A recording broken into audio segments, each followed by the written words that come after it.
Ready. Atong tema karon is why we thanks God to the Lord for the past year 2024.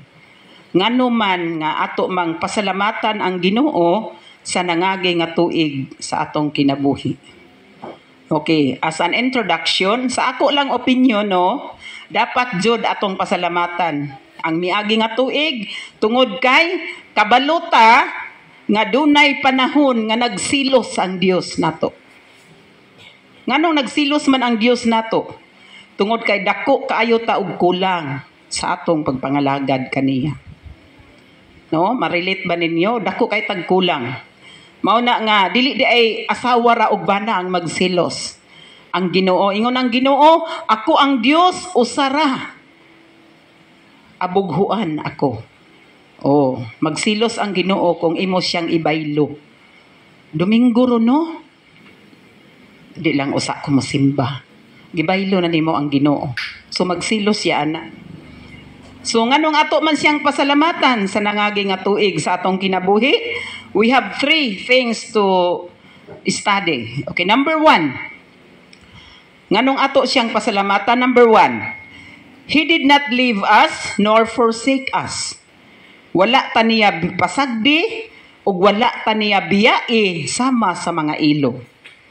Ingon ang 1 Tesalonica 5:18, og pagpasalamat kamo bisan unsay mudangat kaninyo, kini mao ang kabubuton sa Dios nga buhaton ninyo sa ngalan ni Kristo Jesus. Oh, ato gyud siyang pasalamatan bisan unsa pay mudangat sa atong kinabuhi. And we know a lot of circumstances nga atong nasinati sa nangagi nga tuig. Now sa tanan nga circumstansya nga atong naagian sa 2024, magsulay, problema, kalisdanan, dunay adlaw, dunay init, dunay ulan, kalayo, dugo nga naglatay sa atong kaugatan. Niabota sa Pasko, niabota sa bagong tuig, sa kadaghang mga nangamatay sa sakit, disgrasya, niapa ka, niapa ko. Grabe, ni-exista tungod ni Ginoong Hesus. Atong palakpakan atong buhi nga Dios. Grabe oy. Grabe gyud pagkamaayo sa Ginoo. Niapa ka, wala ka pasagdi. Wala ko pasagdi, wala ka biyai sa Ginoo. Ingon ana kaayo sa Ginoo. Pero kadtong wala nakaila og tinuod nga Dios, subo palandungon. Ngano man imbes magpasalamat, pero gisulit ang kadautan. Gisulit inom, kaon, hudyaka, sugal ug uban pang pagkadautan. Sayaw nga perti nang ilara tan-awon ug nangahubog na. Ug dili na mao'y kabubuton sa Ginoo sa kinabuhi sa tao. Pero kita nga nangalagad sa Ginoo, angay natong pasalamatan ang Dios kay niya buhi pa ta. Mao nay nindot.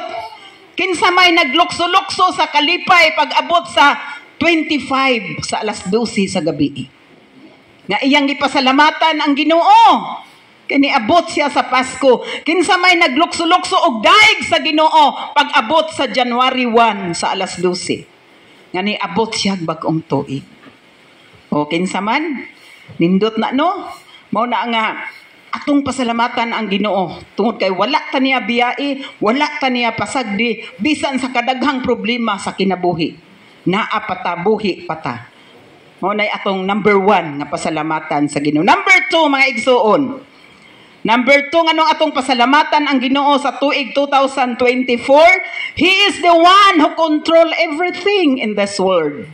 Oh, siya ang tanan nga nagakontrolar sa kalibutan. Oh, siya ang tanan.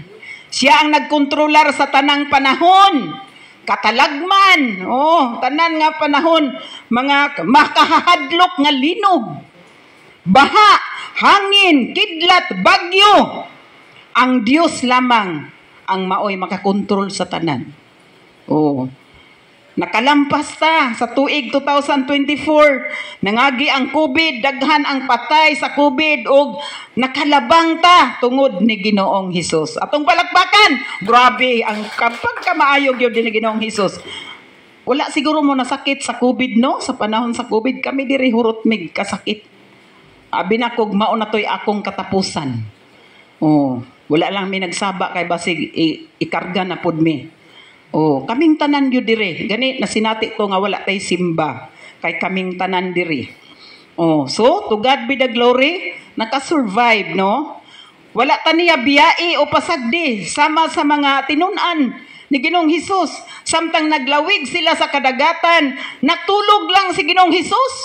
Natulog. Mihuros ang hangin og dagkong balod. Gipukaw siya sa mga tinun-an.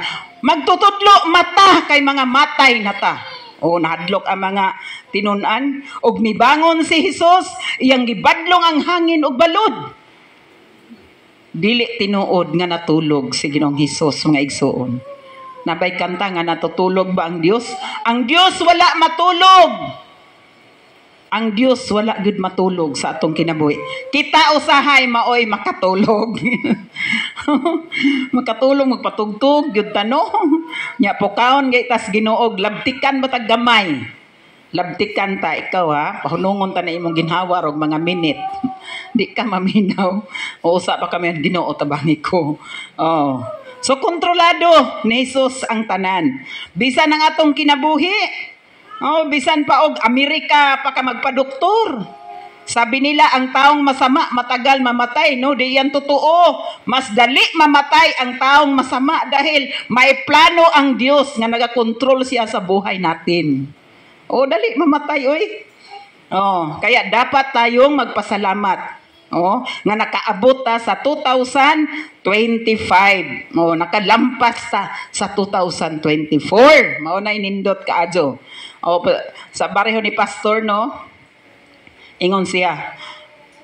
Nilingkod si pastor, ingon siya nga, Ginoo, tabangi ko. Ang akong asawa na hospital, ang akong duha ka anak na hospital, ang akong estudyo gilungkab. Di apay daghang utang, Ginoo. Hinglingkod si pastor. Hinghilak yun siya sa Ginoo. Samtang nagtanaw ko niya, naghigda ko sa ospital. Nilingkod siya na, Ginoo, day daghang resita, wa ko'y ipalit. Mauli ko sa bayway, hikayon, to ay daghang labhunon. Ginoo, tabangi ko, Ginoo, sa may akong buhaton. First time ko nakita ni pastor nga nihilak dyan, Lord, di na gyud ni ko, Lord, bagyo na gyud ni. Hingon siya, bagyo na gyud ni, di gyud ay lalim maminjo. Hinja mauna gyud ni, ahong nahisinati. Hinghilak si pastor, pagkadaghan atong problema ha. Ningon nga, Brad, adto ay imong studio kay gilungkab, ikawat imong kamera. Nya di apay nanukot sa utang pagkadaghang utang, di apay na nga hospital. Basta tanaw ko ni pastor, wa siya nahimo. Nihilak siya sa Ginoo nilingkod. Sana inaana tano, di ta maghurumentado. Nangayo siya tabang sa Ginoo, bagyo na gyud ni Ginoo, dili na gyud ako kaya.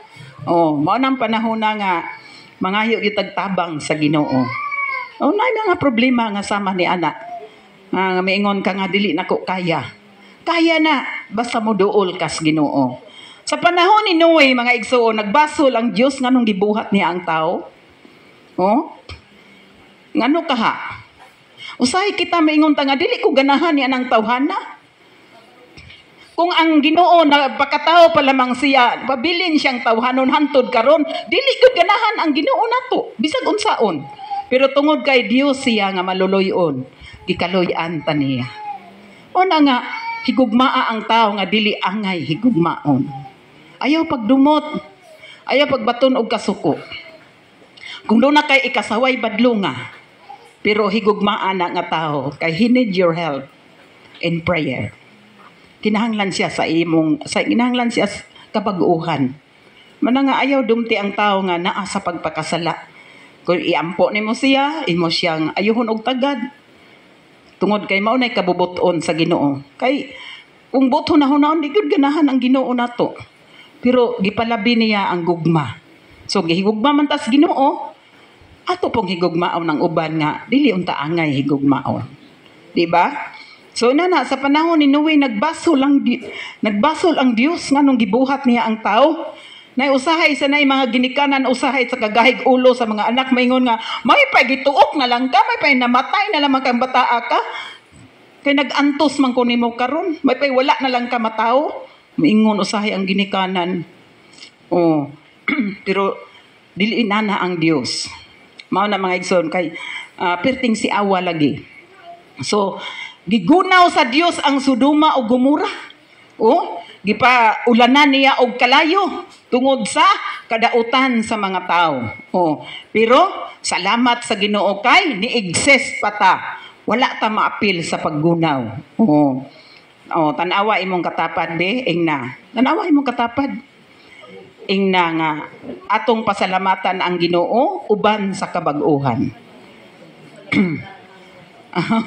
Atong pasalamatan ang Ginoo uban sa kabag-uhan. O, salamat sa Ginoo. Ang Genesis 6:12 ngadto 13 nagaingon. Gitan-aw sa Dios ang kalibutan ug nakita niya nga ngilad kini kay dautan man kaayo ang binuhatan sa mga tao. Ang Dios miingon kang Noe, nakahukom ako sa paglaglag sa tanang tao. Puuhon ko sila sa hingpit kay ilamang gipadagsang sa kalibutan ang ilang kadautan, ilang dautan nga mga buhat. Oh, suko gyud ang Ginoo yung mga dautan. Karon mibalik ta mga igsuon sa panahon ni Noe, murag na mibalik ta karon. Dautan na kaayo ang kalibutan. Every day the world is getting worse every day. Oh, mugawas lang ka sa imong balay, makita na nimo ang mga dili maayo. Mga batanon, grabe, 10 to 15, buntis na. Oh, grabe na. Kaya nagbuhat na sa buhat sa mga minyo. Tugod na sa new technology na to. Mga bayot, mga tumboy, gi-recognize na sa kalibutan. Nigara na gyud sila maayo. Oh, daghan karon nga mga live-in. Oh, naaman untay qualified nga ikasal nganong dili man magpakasal. Qualified man nga ikasal. Ang dili qualified nga ikasal naningkamot in taon nga masulbad ang ilang problema aron sila makasal. Oh, kining qualified nga ikasal nganong dili magpakasal. That's not good. Dili gyud na mao'y kabubuton sa Ginoo.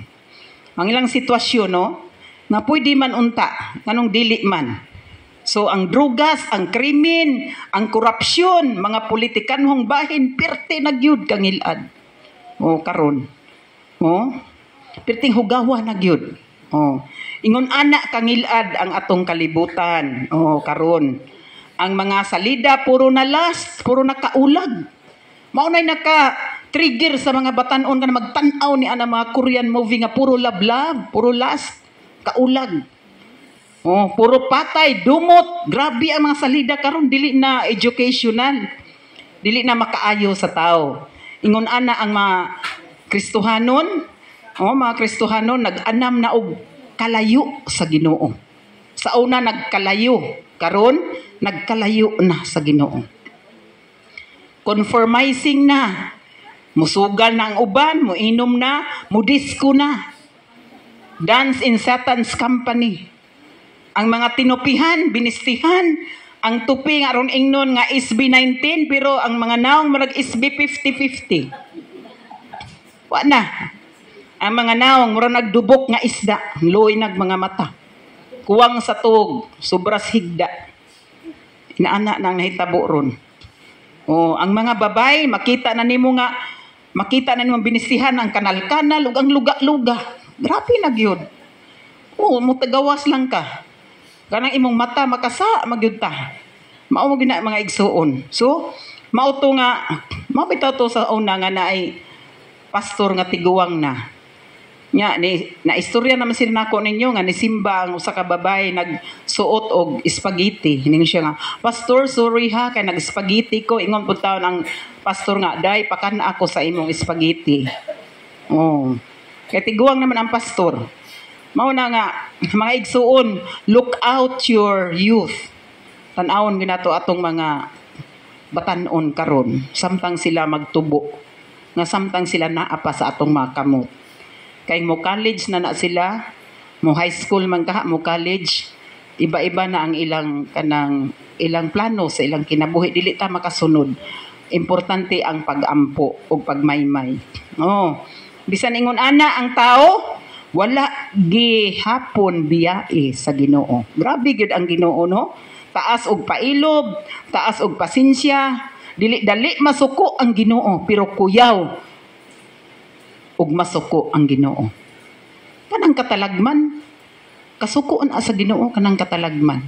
Mao na mga igsuon nga kinahanglan nga magbinantayon ta sa atong kinabuhi. Tungod kay wala gyud siya nagpasagad nato. Ikatulo ug ang katapusan. He always trusts us to take care of our life. Oh? Gisalig sa Dios pag-atiman nato sa atong kinabuhi. Gipiyal sa Ginoo nato ang atong hinugman nga kinabuhi. Gihugman ra ning atong kinabuhi. Ang kinabuhi sa imong anak, kinabuhi sa imong bana, kinabuhi sa imong asawa, kinabuhi sa imong ginikanan, gipahuwam rata sa Ginoo. Mauna nga atiman na aron dili kuhaon sa Ginoo og dali. No? Di ba kung manghulam ka imong ampingan? So ampingin ang hinugman nga kinabuhi nga naa nimo karon. Imong loved ones, ampingi. Na usahay magilty ta no? Sa 2024 makalimot ta usahay pasalamat tungod ba kahas ka busy, tungod ba kaha sa kadaghang mga savings, oh, kahit maraming pira ang mga mayayaman, mamamatay pa rin. Oh, kahit dalhin sa mga sikat na mga hospital, patay pa rin. Oh, kasi ang Diyos ang may hawak sa buhay natin. O na nga atog yung atimanon ang atong kinabuhi. Si Jesus ang remote control sa atong kinabuhi. He knows the time to switch off and He knows the time to switch on or He knows the time to extend. Naman sa Biblia, gi-extend man sa Ginoo ang kinabuhi sa tao. King Hezekiah, gi-extend niya og 15 years. Ang babae nga nagdugo og 12 ka tuig. Liman ka, magdugo lamang kag usa ka semana, wala marag patay na ka ana. Pero kining 12 ka tuig nga babae, giayo ni Ginoong Hesus, gi-extend ang iyang kinabuhi. Pwede ni nato masinati mga igsoon. Because God is the same yesterday, today, and forever. Why kausaban ang Ginoo? Kita ra ang mausab. Why kausaban? Kung unsay nasulat sa Biblia, maunay kamatuoran, dili na bakakon ang Dios. Mauna, ang kausaban na gyud na ara gyud sa tao. Walay kausaban ang Dios. No? Basta magbinuotan lamang ta sa pagpangalagan. Dili pa ulahi ang tanan, kay buhi pa man ta. Gitagaan patag last call, last chance sa Ginoo. Usahay makalimot ta kinsay tag-iya sa atong kinabuhi, kay kita lagi usahay magbuot ta sa atong kinabuhi. Kitay magbuot. Usahay malayo na ta sa Ginoo tungod kay mahadlok ta og wala na tay kwarta. Pero dili ka mahadlok sa Ginoo nga mao tag-iya sa kwarta. Unsay mahadlok ta no? Wa nako ibayad, wa nako ikuan. Kanunay ka nahadlok. Tagaan na to og panahon ang Dios, bisan sa panahon nga iya. Unsa may panahon sa Dios nga iya? Kanang iya bang panahon? Prayer meeting, iya nang panahon sa Ginoo. Katid service, iya nang panahon sa Ginoo. Sunday service sama karon. Napo kapamilya ang wala. More than katunga pod. Fellowship, Bible study, pag-share sa pulong sa Dios, pagbisita sa imong igsoon, pagdasig sa imong igsoon, iya na sa Dios. Nagapundo ka ug bahandi sa langit. Ingon pa ang Lucas 9:25, unsa may makuha sa tao kung maiya ang tibuok kalibutan, apan mawala ang iyang kinabuhi ug silutan siya. Maangkon nimo ang tibuok kalibutan, naa na katanan. Naa na nimo ang tanan, wala na'y mailiw. Pero mawala ka sa pagpangalagad. Napakadako ang pabor sa Ginoo nato, mga igsuon. So ato lamang siyang unahon, di bali hinay ang kita, di bali hinay ang sahod, basta matinud-anon ta sa Ginoo, paghatag, paghalad sa atong kinabuhi. Ang Dios palaging magbigay ng pabor. Paboran gid tas Ginoo, basta unahon nato siya. Ato lamang siyang unahon sa atong kinabuhi. Basta maayo lamang taglawas. Basta maayo lang taglawas. Ang uban maglisod na ginhawa. Ang uban hinay na, wala na'y kusog. Atong tanawon ba? Ang uban grabe na ang sakit. Malabo na ang mata. Daghan nag-maintenance, balik-balik na sa ospital. Pero ikaw, ako, naglihok pa sa normal nga kusog. Palakpakan na to ang atong buhi nga Dios. Kanahon yun nato na mga igsuon. Gihatag na sa Ginoo. Di ba nimo pasalamatan ang Ginoo sa tibuok tuig sa 2024? Tuig hapit na ka mamatay. Nadisgrasya ka sa daotang mga tao, daotang motibo sa mga tao. Pero ikaw karon naa naglingkod pa ka diha. Nay nindot, grabe ang kaayo gyud sa Ginoo. Siguro na sinati nimo nga daghan na kang panahon nga hapit na ka madisgrasya. Hapit na ka mamatay. Pero grabe ang proteksyon sa Ginoo. As I've said, dili tanan ginaproteksyonan sa Ginoo. Mao ginay tinuod mga igsoon, dili tanan. Mao na nga every time you go out, pananghid gyud sa Ginoo asa ka paingon. Kay magaproteksyon gyud ang Ginoo nimo. Labi nagmukubra kag kwarta, bisag gamay ra imong kubrahon. Daghan kaayo mga daotang mga tao palibot. Kanang magbaktas kas karsada, bisag daplin na ka, pag-ampo gyud sa Ginoo. Kay pwede ta madasmagan. Mao na nga dili tanang tao ginaproteksyonan sa Ginoo. Yun anak mga igsuon, ang kanindot gyud ang kaayo sa Ginoo sa atong kinabuhi. Mao na nga sa atong kinabuhi milagroso atong ihalad uban ang pagpasalamat sa atong kinabuhi nga iyang gitipigan, giatiman sa tibuok tuig 2024. Now this 2025 unsa may angay natong usabon o i-improve sa atong pagpangalagad sa Ginoo. Unsa kahay angay? Ikaw ra og ang Ginoo ang nasayod ni anak. Ikaw ra. Ang Jeremiah 17:7 nagaingon, apan panalanginan ko ang tao nga mosalig kanako. See? Panalanginan niya ang tao nga mosalig. Salig yun sa Ginoo. Salig sa Ginoo. Ayaw ka balaka sa imong mga panginahanglan. Salig sa Ginoo. Di ba mas nindot kung mabuhi ta nining kalibutan na nga honesta sa atong pagpangalagad. Honesta. Kay ikaw ug ako gukdon sa panalangin. Dili ka magsigig gukod sa panalangin nga hangtod mapugtas na lamang kas imong paningkamot. Wa gihapoy mahimo. Nganuman gibaylo nimo ang panahon sa Ginoo. Tinuod na. Gibaylo nimo. Magdali-dali kag desisyon, hinay-hinay lang. Kay ang panalangin sa Ginoo inanay, dili quick rich. Kung gusto kag quick rich, ayaw na lang pangalagad. Sud og illegal para ma-quick rich ka. Inanay ang panalangin sa Ginoo nga igsuon. Wala nga the best way nga i-bless tas Ginoo, unaha ang pagpangalagad sa Ginoo. Seek ye first the kingdom of God and His righteousness, and all these things shall be added. Kaning mga blessing nato, materially, additional na lang na nga gihatag sa Ginoo nato. Dili gyud na mo pinaka mainline nga blessing. Ang atong kinabuhi mo pinaka mainline. Mao na mga igsuon. Mo-share lang ko ninyo no pagkagamhanan gyud sa Ginoo. Sa atong anniversary mga igsuon, dako kay kulang ang atong salapian ng bahin. Ako kayo kulang. So I pray nga ang atong treasurer sige naghangyo no. Unsaon naman ni ma wala pa man jud. Kuha ang pakaitaw patay ibayad sa baboy. Pila lay kwarta sa baboy 3,000. Pag ari ni Brad Ruby ko ayay manukot naman siguro ni.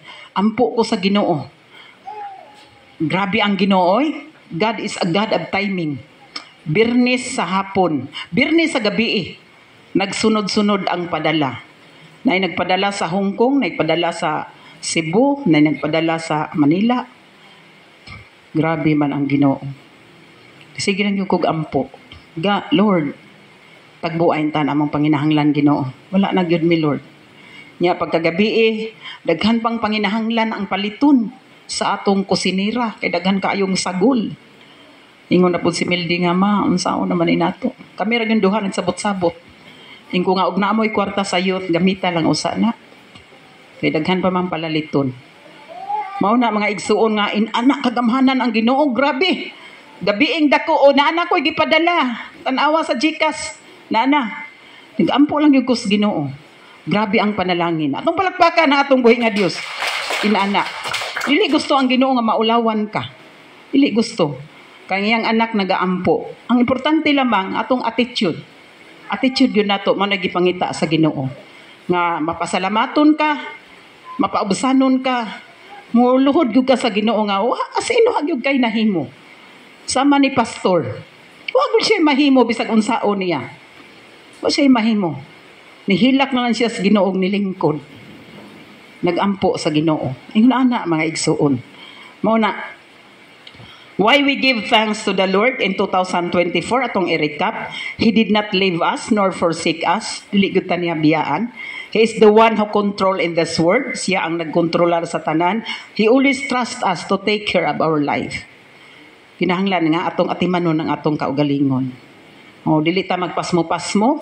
Dili ta mag-abusar sa atong kaugalingon. Dili ta ingon nga kuwang tastog. Inana. Nindot gyud atong atimanon atong kaugalingon nga igsoon. So ang arong application ani, it is important jud nga pasalamatan nato ang Ginoo sa tuig 2024. Siya ang source, siya ang nagkontrol, siya ang provider, siya ang protector. Walay ato iya ni tanan. Walay ato mga igsoon. So mao na nga ato yung pasalamatan ang Ginoo sa tuig 2024. O wala ta kahibalo unsa inaa sa tuig 2025 because this is the first month of 2025. We do not know what is ahead. Kaming ang atong eleksyon, kaming ang atong senado, ang atong kongreso, ang atong mga leaders na ang kagubot, na ang kaguliyang, na ang tanan nga mga katalagman nga dili maayo, as we know nga daghan kaayo na nga crash ro nga plane, daghang nga disgrasya. So dili gid maayo ang palibot mga igsoon. So naapagyoy rimnan nga gibilin sa Ginoo. Sa man ang rimnan, naapay mapili. Kinsa may mapili? Kita nga mga Kristohanon, kita maoy mapili nga moampo. Moampo ta sa mga panghitabo sa kalibutan. Moampo ta. Bisan dili ka kasimba kay dili ka ibol sa imong lawas, ampo gyud. Ampo sa mga kaigsuonan, ampo tang tanan. So mao na mga igsuon na kinahanglan gyud magpasalamat ta sa 2024.